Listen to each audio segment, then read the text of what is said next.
you. Our fourth contestant is Jerry Barrett, the Body Temple. The Body Temple, Jerry Barrett.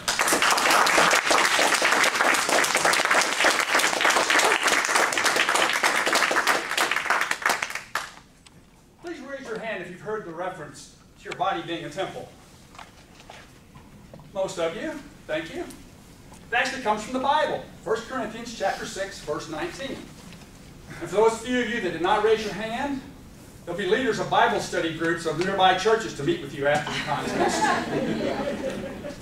For the past 30 years, I've been getting up early every other day and either running or cycling, occasionally swimming. I was feeling pretty good about my body being a temple until I talked to a friend of mine who was a physical trainer. She told me that a balanced exercise program consists of an aerobic component, which conditions your cardiovascular system, and you do with running, cycling, or swimming. And it also has a strength component that conditions your musculoskeletal system. And you do that by lifting weights, pumping iron. Oh my! My body was only half a temple. I was depressed. And I had an idea.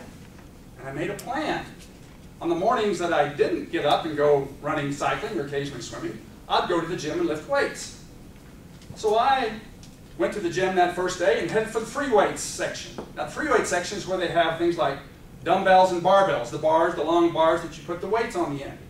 I was going to do the easiest exercise of them all. The bench press. What exercise can be any easier than one that you're doing lying down, right? So I found an empty bench press setup, put the weights on the bar, positioned myself on the bench, hoisted the bar above my body. I started to lower it, and then it happened. My arms told me silently it was payback time for 30 years of neglect. The bar came accelerating down faster and faster, whacked me in the chest, and knocked half the breath out of my lungs. It wasn't over. The bar continued to roll onto my stomach, crushed the other half of my breath out of my lungs and rendered me unconscious. When I came to, there was a heavily tattooed Ultimate Fighter male trainer on the left and a gorgeous female trainer on my right. And to this day, I hope it was that female trainer that revived me that day. For many days, I couldn't run, I couldn't cycle, I couldn't walk. I could feel my half temple starting to crumble. I was depressed, but then I had an idea. And I made a plan. I needed more information, so I went to the source of all information in this modern age, the internet. And I found that beginning weightlifters need to use light weights and do many repetitions and exercise on circuit machines. A circuit machine is one that has only one exercise, to exercise just a few muscles. You position the machine to adjust to your body, you select the weight, and you do the exercise. So, on that next day, after many days, I showed up at the gym incognito because of the last incident. I walked over to the free weight section, to the circuit section, and proceeded to do an exercise on every circuit machine. I was feeling really good after that. I went home, I went to bed, I was still feeling good. I woke up the next morning, sat up. Oh my, was I sore. I didn't want to move a single muscle in my body. It wasn't because I was nervous. For many days, I couldn't run, I couldn't cycle, and I couldn't swim. I could feel my half temple really crumbling now. I was depressed. But then I had an idea, and I made a plan. What do you do when you don't know what to do? You ask for help. So after many days, I called the gym and made an appointment with a trainer. I showed up at the appointed date and time, and my trainer told me that she was still busy with the previous client. Would I go get warmed up on the elliptical machine? Now, the elliptical machine is like a stationary bicycle for runners. And it's called elliptical because your feet move in an elliptical pattern.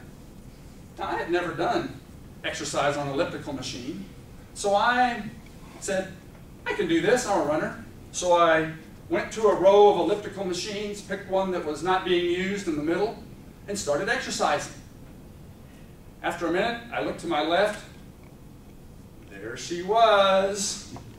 You know the type. 20 to 25 years old, ponytail bobbing up and down as she exercised, 95 pounds, 100 pounds max. But the most significant thing, she was doing the elliptical trainer with no hands. Well, I glanced over to her and she looked at me back and gave me this, I bet you can do it with no hands. Not to be one that backs away from a challenge, I decided to try it. I made sure I had my balance. I let go with one hand. I let go with the other hand. 1 step, 2 steps, 3 steps, 4 steps. And then it happened. My elliptical trainer had turned into a raging Brahma bull. It threw me backwards, hard on my shoulder. It wasn't over. I rolled over 2 or 3 times, and my body ended up like a pretzel. The training staff rushed over, unpretzeled my arms and legs. I left the gym, and on the way home, I wasn't depressed. I didn't have an idea, and I didn't make a plan. I did come to a decision. In the next life, if there is such a thing as a next life, I will have a balanced exercise program with both aerobic and strength training components. But as for this life, a half a temple will have to do. Let's hear it for